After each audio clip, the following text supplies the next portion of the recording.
കൊച്ചി നെടുമ്പാശ്ശേരിയിൽ യുവാവിനെ CISF ഉദ്യോഗസ്ഥർ കാറിടിച്ച് കൊലപ്പെടുത്തിയ കേസിൽ പ്രാഥമിക പോസ്റ്റ്മോർട്ടം റിപ്പോർട്ട് പുറത്തുവന്നു. ഐവിൻ ജിജോയുടെ മരണകാരണം തലക്കേറ്റ പരിക്കാണെന്നാണ് പോസ്റ്റ്മോർട്ടം റിപ്പോർട്ട് പറയുന്നത്. ശരീരത്തിൽ മറ്റ് പരിക്കുകൾ ഉണ്ടെന്നും പോസ്റ്റ്മോർട്ടത്തിൽ കണ്ടെത്തിയിട്ടുണ്ട്. ഐവിൻ്റെ മൃതദേഹം ഇപ്പോൾ വീട്ടിലെത്തിച്ചു കഴിഞ്ഞു.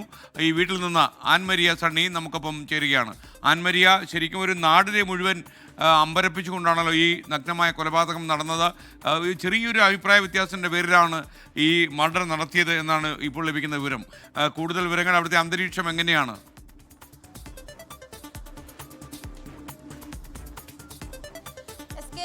പറഞ്ഞതുപോലെ തന്നെയാണ് ചെറിയൊരു വാക്കുതർക്കം. ആ വാക്കുതർക്കം ഇത്തരത്തിലൊരു ക്രൂര കൊലപാതകത്തിലേക്ക് നയിക്കുക എന്ന് പറഞ്ഞിട്ടുണ്ടെങ്കിൽ കേരള മനസാക്ഷിയെ തന്നെ ഞെട്ടിക്കുന്നതാണ്. വളരെയധികം ഭയം തോന്നിക്കുന്ന കാര്യമാണ്. കാരണം ഒരു തരത്തിലും ഒരു വാക്കുതർക്കത്തിലേക്ക് പോലും പോകാൻ പറ്റാത്ത ഒരു സാഹചര്യമാണ് ഇപ്പോൾ നിലനിൽക്കുന്നത് എന്നും കാണിച്ചു തരുന്നതാണ്. ഈ ഒരു ഉയർന്ന റാങ്കിൽ നിൽക്കുന്ന രണ്ട് ഉദ്യോഗസ്ഥർ അവർ ഈ രീതിയിലേക്ക് ഒരു കൊലപാതകം നടത്തുമ്പോൾ അതും ഭയം ഉണ്ടാക്കുന്നതാണ്. ഇതിനിടയിലാണ് ഈ പോസ്റ്റ്മോർട്ടം റിപ്പോർട്ടിലെ പ്രാഥമിക വിവരങ്ങളും ഇപ്പോൾ പുറത്തു വരുന്നത്. അതിൽ പറയുന്നത് ഐവിന്റെ മരണകാരണം തലക്കേറ്റിട്ടുള്ള പരിക്കാണ് മരണകാരണമെന്നാണ് പ്രാഥമിക പോസ്റ്റ്മോർട്ടം റിപ്പോർട്ടിൽ പുറത്തു വരുന്നത്. അത് തല മതിലിലോ മറ്റോ ഇടിച്ചതാകാമെന്നുള്ള ഒരു സംശയവും പറയുന്നുണ്ട്. അത് മാത്രമല്ല, ഈ ഐവിന്റെ മൃതദേഹത്തിൽ പരിക്കുകളുമുണ്ട്, പലതരത്തിലുള്ള പരിക്കുകളും കാണപ്പെടുന്നുണ്ട്. അതിന് ഈ ഐവിൻ ഇവരുമായി തർക്കിക്കുന്ന വീഡിയോ ഐവിൻ തന്നെ മൊബൈൽ ഫോണിൽ രേഖപ്പെടുത്തിയിട്ടുണ്ടായിരുന്നു. അതുകൊണ്ട് തന്നെ ആ വീഡിയോ അത് പരിശോധിച്ചുകൊണ്ടാണ് പോലീസ് ഇപ്പോൾ മുന്നോട്ട് പോകുന്നത്. ഈ പോസ്റ്റ്മോർട്ടം റിപ്പോർട്ടിലും പറയുന്നത് ഐവിന്റെ ദേഹത്ത് പരിക്കുകളുണ്ട് എന്ന് പറയുന്നുണ്ട്. അപ്പോൾ അത് ഈ കൊലപാതകത്തിന് മുൻപ് ഐവിൻ ക്രൂരമായിട്ടുള്ളൊരു മർദ്ദനത്തിന് ഇരയായിട്ടുണ്ട് എന്നടക്കമുള്ള സംശയമാണ് ഇപ്പോൾ പോലീസ് ഉന്നയിക്കുന്നത്. ഏറെ വിഷമിപ്പിക്കുന്ന ഒരു വാർത്തയാണ് ഇത്. നമുക്കൊരിക്കലും ചിന്തിക്കാൻ കഴിയാത്തൊരു വാർത്തയുമാണ്. ഇപ്പോൾ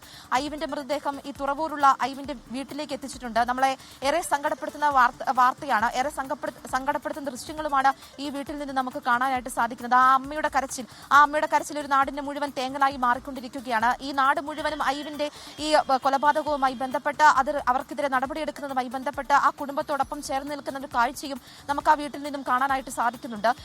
ഈ വരും ദിവസങ്ങളിൽ ഈ അന്വേഷണം വേണ്ട രീതിയിൽ മുന്നോട്ട് പോയില്ല എങ്കിൽ, നല്ല രീതിയിൽ മുന്നോട്ട് പോയി ഇവർക്കെതിരെ കടുത്ത നടപടിയിലേക്ക് ഇവർക്കെതിരെ ഉയർന്ന തലത്തിൽ തന്നെ നടപടി സ്വീകരിച്ചിട്ടുണ്ടെങ്കിൽ പോലും അത് മാത്രമല്ല, അവർക്ക് വലിയ തരത്തിലുള്ള ശിക്ഷ നൽകണമെന്ന് തന്നെയാണ് ഈ നാട്ടുകാരും ഈ അധികൃതരും പറയുന്നത്. ആ രീതിയിലേക്ക് പോയിട്ടില്ല എങ്കിൽ വലിയൊരു പ്രതിഷേധത്തിലേക്ക് കടക്കാനും നാട്ടുകാർ ഇപ്പോൾ തീരുമാനിക്കുന്നുണ്ട്. മുഖ്യമന്ത്രിക്കടക്കം പരാതി നൽകണം എന്നൊരു തീരുമാനത്തിലേക്കും അവർ എത്തിച്ചേർന്നിട്ടുണ്ട്. SKN ഏറെ ഞെട്ടിപ്പിക്കുന്ന ഒരു വാർത്ത തന്നെയാണ്. നമുക്കൊരിക്കലും ചിന്തിക്കാൻ കഴിയാത്തൊരു വാർത്തയുമാണ്.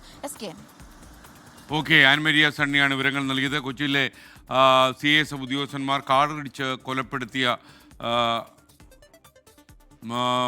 മകൻ്റെ ശരീരം കാണേണ്ടി വരുന്ന അവസ്ഥയിലാണ് നാട് മുഴുവൻ. എന്തായാലും ആ പോസ്റ്റ്മോർട്ടത്തിൽ ഐവിൻ ജിജോ എന്ന് പറയുന്ന വ്യക്തിയുടെ പോസ്റ്റ്മോർട്ടത്തിൽ ഒരുപാട് പരിക്കുകൾ ശരീരത്തെ ഏറ്റു എന്നാണ്.